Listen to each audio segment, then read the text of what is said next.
I caught my brother in bed with my fiance, my family forgave them, and tried to reconcile us, so I disappeared. But now they are begging after a karma that hit them hard. I, 25 male, grew up in Colorado. In what looked like your typical middle-class family from the outside. But man, the dynamics in that house were something else. My brother Mike, 24 male, was mum's golden child. Since basically forever, you know those kids who can literally take A on the carpet, and their mum would find a way to praise them for their creativity. That was Mike, while I was busting my ass working construction with my uncle during summers starting at 16. BTW Mike got to focus on his artistic side, which basically meant smoking weed in the basement and trying to become a YouTuber. Mum always had these perfectly crafted excuses ready: he's just finding himself, or he's sensitive. He needs time to figure things out. Meanwhile, if I came home tired from a 12-hour shift and didn't immediately jump up to help with dishes, I was becoming lazy and needed to learn responsibility. Don't get me wrong, I was still your typical suburban kid in most ways. Played football in high school, made it to state finals. My senior year would have won too. If our quarterback hadn't up his ankle in the third quarter, spent weekends working on cars with my dad in the garage. Probably the only time I got to escape Mum's constant comparisons between me and Mike. My sister Emma, 22 female, was the smart one, always had her nose in a book. She was Dad's favorite, but not in the weird way, was Mum's golden child. More like they just understood each other better. She'd help him with crossword puzzles, while I worked on cars with him. It was a good balance. You know, college was where I really started to pull ahead of Mike, though Mum would never admit it. I busted my ass through civil engineering at Colorado State, working construction on weekends to avoid student loans. Meanwhile, Mike dropped out of community college after 2 semesters because the system was too restrictive for his creative spirit, or whatever excuse Mum bought that week. But I was making it work, got decent grades, had good friends, and even landed a solid job at one of the bigger commercial construction companies right after graduation. The pay wasn't amazing at first, but I was making good money for my age, especially in Colorado. Plus, I got to work on actual buildings instead of being stuck behind a desk all day. That's where I met Rachel. She was doing her student teaching at the elementary school next to one of our job sites. Used to see her during lunch breaks, sitting outside with her kids during recess. One day, some kid's ball rolled over to our site, and I brought it back. We got talking, and man, I really thought she was different. You know, she was studying to be a teacher, loved kids, came from a good family, basically everything.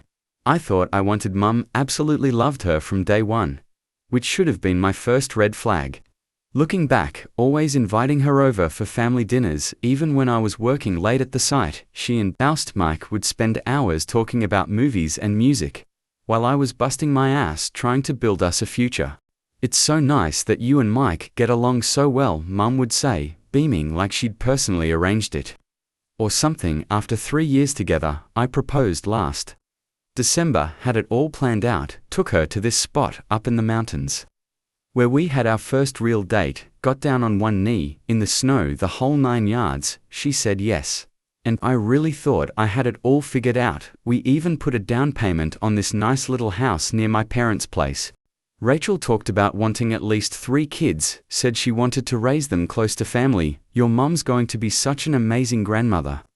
She used to say. Hell, the signs were all there, weren't they? Looking back now, I can see all the red flags. I missed how she'd always find excuses to hang out at my parents' place when I was working weekends, how she and Mike had all these inside jokes I wasn't part of, how Mum would sometimes make these weird comments about how alike they were, or how they just get each other on a different level. But you know how it is, you never want to believe the people closest to you could betray you like that. I remember this one time, about a month before everything went to, we were all having dinner at my parents' place. Rachel was telling this story about something that happened at school, and Mike finished her sentence perfectly. They both laughed like it was the most natural thing in the world, while Mum sat there with this weird satisfied smile on her face. Dad and Emma exchanged this look across the table. But I was too busy thinking about work to notice what it meant. God, I was blind now. Here's where everything goes to. It was a Tuesday in April. Remember that specifically, because we were supposed to pour concrete for this new office building's foundation, but the supplier upped the delivery schedule. My foreign told me to take the afternoon off. Since we couldn't do anything until the next day, normally, I would have stayed and caught up on paperwork, but I thought, hey, maybe I'll surprise Rachel for lunch. She was always saying how I worked too much, drove home around 1 p.m., saw Mike's beat-up Jeep in our driveway, that piece of car that Mum and Dad bought him for his 21st birthday. Even though he'd already totaled 2 other vehicles, should have known something was UPR right then. He was supposed to be at his part job at the music store, his latest career path that Mum was subsidizing. But I figured, maybe he was on lunch break to coming to tell Rachel about his latest brilliant business idea, or whatever. The front door was unlocked, could hear music coming from upstairs. All of Me by John Legend, Rachel and I's engagement song. Ironic, right there were clothes scattered up the stairs. His ratty band t-shirt, her teacher sweater. You know that moment in movies where everything goes quiet and time slows down? That's exactly what happened. I stood there staring at that sweater, the one I'd gotten her for Christmas, lying there on our stairs, like a neon sign pointing to what was happening in our bedroom. I'm not going to describe what I saw. When I opened that door, you can figure it out. But here's the part that really with me: they didn't even notice me at first, just kept going like they were in their own little world. When they finally saw me, Mike actually had the balls to say, "Oh bro," like he just spilled a beer on my couch or something. Rachel started crying immediately, pulling sheets around herself, saying, oh God," over and over, like a broken record. Mike just sat there looking at me with this weird mix of guilt and I don't know, relief, like he was almost glad. It was finally out in the open. I didn't say anything, didn't scream, didn't throw punches, though God knows I wanted to. Just turned around, walked downstairs and sat in my truck for about an hour. They both came out. Eventually, Mike practically running to his Jeep, Rachel standing on our front porch in her robe, mascara running down her face. I waited until Mike left, then went back inside. How long? That's all. I asked. She tried to dodge the question at first, talking about how things just happened and how she never meant to hurt me. But I just kept asking how long. Finally she broke. 2 years. 2 years since, right after I started taking weekend shifts to save for her ring. All those Saturdays I spent working overtime thinking I was building our future. She was with him every time. She said she had to grade papers or work on lesson plans. She was with him when she went to my parents' house to help Mum with gardening. Yeah, you guessed it. The worst part, she actually tried to explain herself, sat there on our couch. The couch I'd spent 3 paychecks on, because she said it would be perfect for our future family, and told me how she developed feelings for Mike over time. How they had this deep connection through music and art that she and I never had. How she still loved me, but was in love with him. I told her she had until the end of the day to get her stuff and get out. She started crying again, saying she needed more time, that we should talk about this. I just walked out, drove to Home Depot, and bought new locks. By the time I got back, she was gone, but she'd left a note, still have it somewhere, 5 pages of handwritten, about how sorry she was, how she never planned for this to happen, how Mike made her feel understood in a way I never did, called my boss, told him I needed a few days off, spent the next 48 hours changing every password I had, bank accounts, social media, everything blocked, both their numbers. The only reason I even knew what happened next is because Emma told me later. Apparently, Rachel went straight to my parents' house, found Mum in the garden of course, and broke down crying, confessing everything. And what does my mother do? Hugs her, tells her everything happens for a reason, and that maybe this is for the best, even made her stay for dinner. My mother made my fiance dinner the same day she caught her cheating with my brother.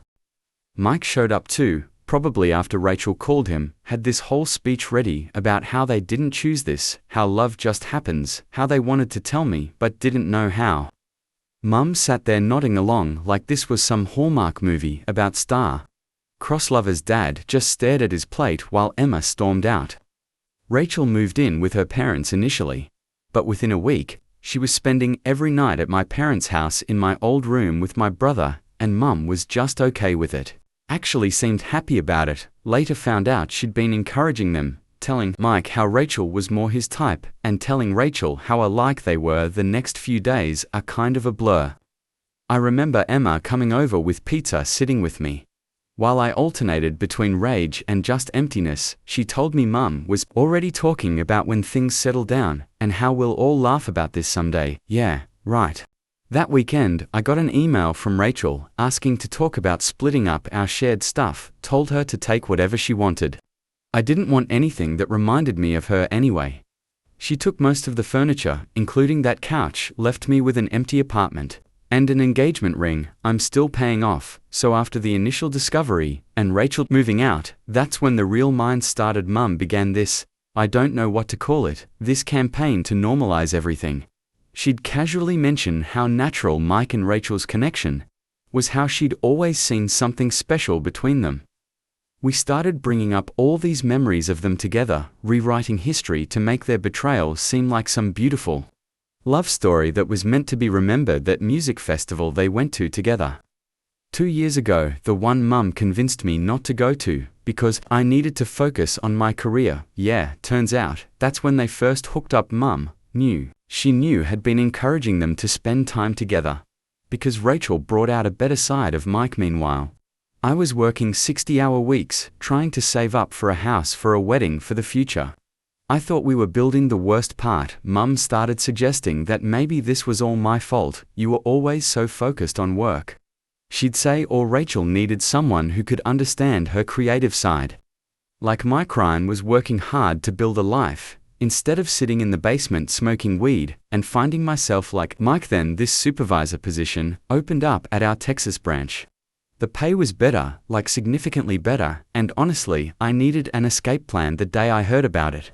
I just found out Mum had helped Rachel move some of her stuff into Mike's room, my old room, the room where I'd spend countless nights studying while Mike was out partying. The room where I'd planned my whole future with Rachel, and now they were sleeping in there together with Mum's blessing. I didn't tell anyone about the job offer, at first kept it to myself. While I watched my family bend over backwards to accommodate the people who'd betrayed me, Emma was the only one who seemed to see how up it all was, but even she was starting to crack under Mum's pressure. Maybe we should try to understand their side, she said, one day, not meeting my eyes. That's when I knew I had to get out. But before I could tell anyone about moving, Thanksgiving happened. Oh boy, did it happen. I walked into my parents' house, and there they were. Mike and Rachel sitting at the kitchen table, like nothing had happened. Rachel was wearing this sweater I'd bought her last Christmas, looking all cozy and at home. Mike had his arm around her chair, and Mum was beaming at them, like they were the royal couple. The moment I walked in, everyone went quiet. You know that silence that's so thick you could cut it with a knife? Yeah, that. Then Mum starts this rehear sounding speech about healing as a family and learning to forgive. Dad just sat there nodding like a dashboard bobblehead, and Emma, God, Emma, she was sitting next to them, actually sitting with them, looking at me with these guilty eyes. That's when Mum dropped the bomb. She'd invited Rachel's parents to wanted to bring the families together. Since Mike and Rachel were getting serious, like they hadn't been behind my back for 2 years, like they hadn't destroyed every future plan I had after seeing Mike and Rachel sitting there at my parents' table like they owned the place. I just broke. You know that moment when everything becomes crystal clear? Like when you're drunk and suddenly get sober in an instant. That's what happened. I walked out without saying a word. Mum was calling after me something about family and healing, and whatever other she'd rehearsed. But I just kept walking, got in my truck, and drove to McDonald's. Sitting there, eating a Big Mac on Thanksgiving sounds depressing as right. But honestly, that sad meal in my truck was better than watching my family pretend everything was normal, while they passed the gravy to the people who destroyed my life. While I was sitting there, surrounded by the only other people sad enough to be at McDonald's on Thanksgiving, I started making a list on my phone. Everything I needed to do to disappear, not like witness protection disappear, but this entire situation disappear. The Texas job was already lined up. My boss had been practically begging me to take it. The company was expanding like crazy down there, and they needed someone with experience running major projects. First thing I did was go to the bank. The next morning, opened a new account at a completely different bank, transferred every penny from my joint accounts, thankfully. Rachel and I never got around to combining everything. The teller gave me this knowing look. When closed the accounts, turns out, her ex had cleaned out their joint account when he left, so she was extra careful making sure everything was properly documented. Next was the phone. Did you know that if you're on a family plan, the primary account holder can see every number, call or text? Yeah. Mum had been using that to keep tabs on me for years, went to a different carrier, got a new number, new phone, everything. The guy at the store helped me transfer all my important stuff without linking it to any of my old accounts. Social media was next, but before I nuked everything, I downloaded all my photos and important messages. Then I started blocking people. Mike, Rachel, Mum, Dad, their friends, their families, everyone who'd chosen their side left. Emma blocked but unfriended her. She was still on the fence. And I couldn't deal with that either. Changed my email, created new social media accounts under a different name for work stuff. The apartment was trickier. I still had 4 months on the lease, but my landlord was surprisingly cool about it. Turns out, he'd gone through something similar with his brother years ago. Let me break the lease with just 1 month's penalty. I started packing that night, threw out anything. Rachel and I had bought together that couch he'd left behind, posted it for free on Craigslist. Call A kids came and got it. Within an hour, I was supposed to start the Texas job in January, but I called my boss and told him I needed to start sooner.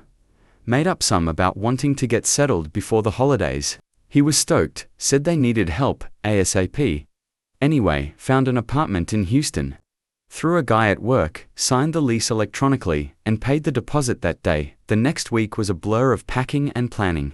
I only told 2 people what I was doing: my best friend from the construction crew, and my old foreman. They helped me load the U-Haul, no questions asked.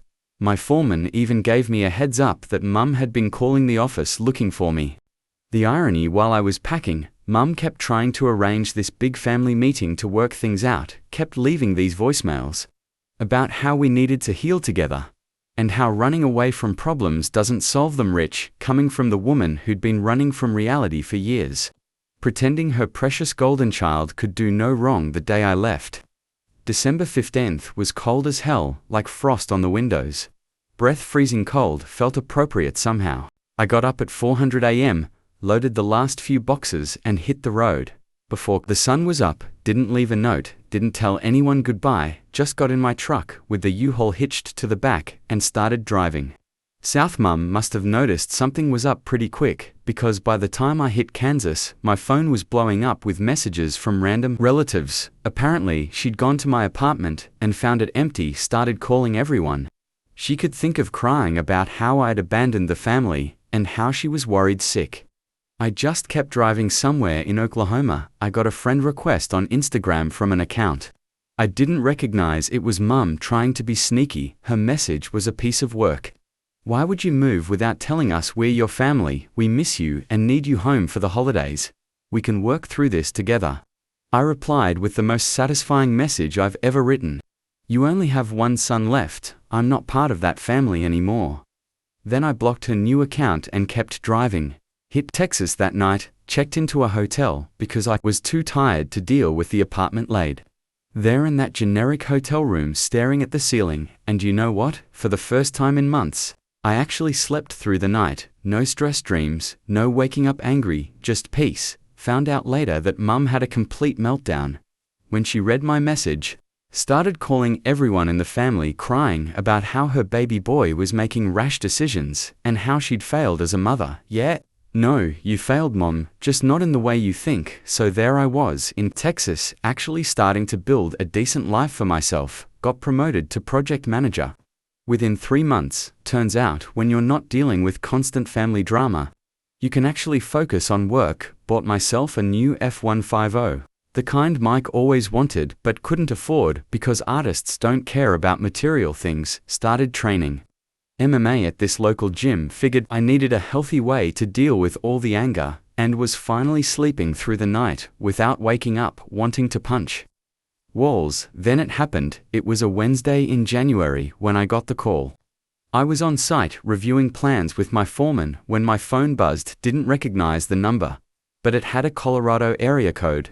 Almost didn't answer it, kind of wish I hadn't. It was my Aunt Susan, Mum's sister, the only reasonable one in the family. She was crying, which immediately set off alarm bells because Aunt Susan never cries. Said Mum had been diagnosed with stage 4 breast cancer, terminal.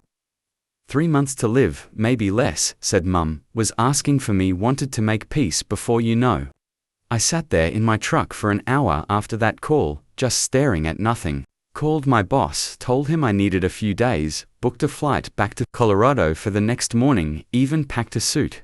Because I thought, well, you know what? I thought the whole flight back I was thinking about Mum. Yeah, she'd up royally with the whole Mike and Rachel situation. But she was still my mother. Started remembering all the good times, her coming to my football games, making my favorite meals when I was sick, teaching me how to drive in that old Subaru. By the time the plane landed, I'd convinced myself that maybe this was a sign, maybe we could fix things before it was too late. Aunt Susan picked me up at the airport, should have noticed something was off when she wouldn't look me in the eye. Said Mum was at home, wanted to see me right away. I walked into that house, the house I grew up in, the house I hadn't set foot in since Thanksgiving. And there they all were. Mum, Dad, Mike, Rachel, Emma, even Rachel's parents. No hospital bed, no medical equipment. Mum looking healthy as ever, in her favorite gardening sweater. The silence was deafening. Mum started crying, her fake crying, the kind where she makes sure everyone can see her tears, saying how she had to do something to get me home, how she couldn't bear to have her family torn apart. Mike and Rachel were holding hands, looking guilty, but also satisfied, like they thought this was somehow going to fix everything. You know that moment in movies where the hero just snaps that perfectly calm fury, where everything becomes crystal clear? Yeah, that happened. I looked at my mother, really looked at her, and saw her for what she was, this manipulative, toxic woman who'd spent my entire life enabling one son while destroying the other. You faked having cancer. I said it so quietly that they had to lean in to hear me. You faked having terminal cancer to manipulate me into coming back. Mum tried to justify it, started talking about how desperate times call for desperate measures, and how a mother will do anything to keep her family together. Rachel actually nodded along, like this was somehow reasonable behavior. Mike just stared at the floor, probably thinking about how he could turn this into material for his shitty poetry. Dad finally spoke up, trying to play peacemaker like always. Son, your mother just wants to fix things. We all miss you. Mike and Rachel are engaged now, and we need to find a way to be a family again. That's when I lost it, not violently. I was past that, just started laughing, couldn't stop. Here was my family who'd betrayed me in every way possible, who'd lied about cancer, sitting there expecting me to just fall in line with their delusion. I looked at each of them in turn. You know what the funny thing is? I actually felt guilty on the plane. I was thinking about all the good memories, wondering if I'd been too harsh, but this, I gestured around the room, this is actually a gift, because now I know with absolute certainty that I made the right choice, cutting you all out of my life. Mum started wailing. Her real crying this time, the ugly kind she usually keeps private, because it ruins her makeup. Mike stood up, probably to try some brotherly, but I just held up my hand. The only reason I came back was because I thought my mother was dying. Congratulations. Mum, you just killed any chance of ever having a relationship with me again. Turned around and walked out, could hear them calling after me. Mum's cries getting more hysterical by the second. Rachel actually tried to follow me, saying something about understanding my pain. I just kept walking. Aunt Susan was waiting in her car, crying for real this time. Turns out Mum had manipulated her to told her I was suicidal and needed an intervention, said the cancer story was the only way to get me home. Classic Mum using everyone's emotions against them. Got an Uber to the airport, caught the next flight back to Texas, blocked every Colorado number in my phone, except Aunt Susan's. She'd earned the right to stay connected after exposing Mum's manipulation after the cancer stunt. I threw myself into work in building my new life in Texas, started dating Sarah, this awesome girl I met at my MMA gym. She was different from Rachel, in every way independent, straightforward, zero interest in playing Family politics, she'd heard bits and pieces of my story through mutual friends, but never pushed me to talk about it, just accepted me as I was baggage, and all things with Sarah were going great. She was a trauma nurse, worked crazy hours like me, understood the value of hard work in a way Rachel never did. We'd been together almost a year. When Christmas rolled around, her family invited me to spend the holidays with them in Dallas. Normal family, good people. Her dad was a retired firefighter who actually wanted to hear about my construction projects. Her mum kept trying to feed me more ham and wouldn't take no for an answer. It felt healthy. Real Christmas Eve was perfect. Sarah's mum made this incredible feta Alfredo. Their family tradition, we exchanged gifts, watched old Christmas movies for the first time in years. I felt like maybe could have this kind of normal family life again. Should have known better. Christmas morning started out great. More food, more presents, more of that warm family feeling I'd been missing then. Sarah's mum mentioned they were expecting some family friends for dinner. I didn't think much of it at first, even helped set up extra chairs in the dining room. The doorbell rang. Around 4:00 p.m., Sarah's mum went to answer it, and I heard them before I saw them, my mother's voice trying to sound sweet and concerned, like she always did when she had an audience. My whole body went cold, turned around, and there they were, Mum, Dad, Emma, Mike, and Rachel, standing in the doorway like some up Christmas card. That's when I saw Sarah's face, not surprised, just guilty. She'd known she'd helped plan this whole thing, turns out. She'd been talking to my mother for months, coordinating this intervention, because she thought she was helping. My mother had fed her some story about how worried they all were about me, how I was running from my problems, how I needed family support to heal properly. Mum started her usual routine. What they did was wrong, but your actions are unacceptable too. Like somehow, me leaving town was equal to my brother, my fiance, for 2 years. Dad chimed in about how enough was enough and how Mike had suffered enough for his mistakes. He got the girl, kept the family, and I'm the one who needed to get over it. Rachel was there holding Mike's hand, wearing this fancy new engagement ring. Pretty sure it was bought with the money from selling my old house, the one Mum had convinced them to invest in as a couple after I left. She tried to speak, probably to share some profound insight about how love works in mysterious ways, or whatever they'd rehearsed. I cut her off, looked right at Sarah, and said, "Find your own way home, I'll pick up my things later." Simple, quiet, final. Everyone started talking at once. Sarah crying, Mum doing her theatrical gasping thing, Mike trying to play peacemaker like he had any right. As I was leaving, Mum grabbed my arm, started going on about how their family name was so important, how she'd raised me better than this. That's when I told her I'd already changed my last name months ago. You'd think I told her I'd committed murder. She actually collapsed into a chair, wailing about family legacy and tradition. The drive back to Houston was long and quiet. Had plenty of time to think about how stupid I'd been trusting someone again. Sarah called about 50 times that night, left voicemails about how she was just trying to help, how she thought bringing everyone together would fix things. Classic manipulation. Victim. My M had played her just like she played everyone else. Got back to my apartment around 3 a.m.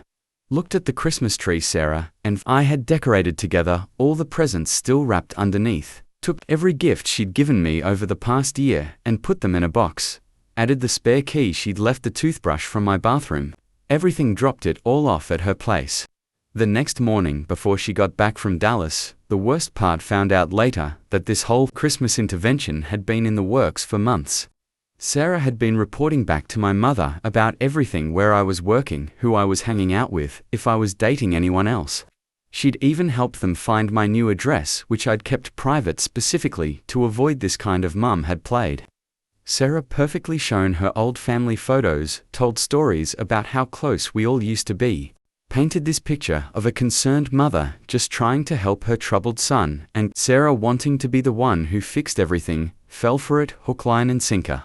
Then, about a year later, my company won this huge contract to demolish and rebuild a bunch of foreclosed properties in Colorado. Guess whose house was on that list? Yep, my parents' place, the one Mum had remortgaged to pay for Mike and Rachel's dream wedding, the same house where she'd hosted all those family dinners, where she'd orchestrated her little manipulations, where she'd welcomed my brother and ex into my old room. I personally volunteered to oversee that demolition, drove up there on a Tuesday morning, watched them tear down every last brick. Mum showed up halfway through, probably tipped off by a neighbor. She looked old, not just older, but worn down. Found out later she's working as a Walmart greeter now, first real job she's had in 30 years. Karma's got a sense of humor, I guess, but that's just the beginning. Through Emma, who finally grew a spine and reached out to apologize, I got the full update on everyone's spectacular downfall. Mike and Rachel's perfect marriage crashed and burned 6 months in. Turns out, Rachel's got a type. She likes to cheat. Caught her with Mike's best friend, the same guy who was his best man at their wedding. But here's the real kicker. She's pregnant with his kid. The same Rachel who couldn't have children is now carrying his ex-best friend's baby. Mike didn't handle it well, started drinking heavily, lost his job at the music store after showing up drunk one too many times. He's living in Mum's basement now, in their crappy rental apartment, writing angsty songs about betrayal. The irony is completely lost on him. Mum and Dad finally separated. Turns out, Mum had been lying about their finances for years, taking out credit cards in Dad's name to fund Mike's projects, and the wedding. Dad found out when they tried to refinance the house, and the bank laughed them out. He's living with my aunt now. Finally started therapy and actually called to apologize. Said he should have stood up to Mum years ago. Rachel's teaching career over word got around about her history of sleeping with her students' relatives. Yeah, turns out Mike wasn't the first, and no school district will touch her now. She's working at a call center, living with her new baby daddy in some rundown apartment complex. Her parents, who were so understanding about her following her heart with Mike, won't even speak to her now. As for me, life's actually pretty good. Met this amazing woman named Molly at the grocery store about a year ago. She's nothing like Rachel or Sarah. She's direct, honest, and actually has a moral compass. We moved in together 6 months ago, and she's pregnant with our first kid. When she found out, she made it clear she didn't want any contact with my family, even blocked them all on social media. Before I could ask Mum, somehow found out about the baby small town gossip. Never dies, and sent me a box of my old baby things with this long letter about family legacy and second chances. The baby stuff was mine, so I kept it, but the letter went straight in the trash. She even tried creating new social media accounts to reach me, posting about how much she misses her firstborn and how a child needs their grandmother. Blocked every single account. Emma's getting married next month. She and Dad want to reconcile. No Mum or Mike involved. Said they've both been in therapy, working through their roles in everything that happened. Emma admitted she was too weak to stand up to Mum back then, and Dad acknowledged how his passivity enabled everything. Molly says maybe it's time to consider letting them back in, but she's not pushing it. She's seen all the screenshots, read all the manipulative messages, knows the whole story, says she'll support whatever I decide, but also reminds me that people can change if they do the work, the key word being if. Here's the thing though, watching Karma finally catch up with everyone has been surprisingly empty. I thought I'd feel satisfied seeing them all suffer, but mostly I just feel relieved that I got out, relieved that I built my own life, relieved that I broke the cycle. Edit for those asking about Dad and Emma. Still haven't decided if I'll go to the wedding. Some wounds take longer to heal than others. Thank you for watching. Please like and subscribe to my channel for more video like this.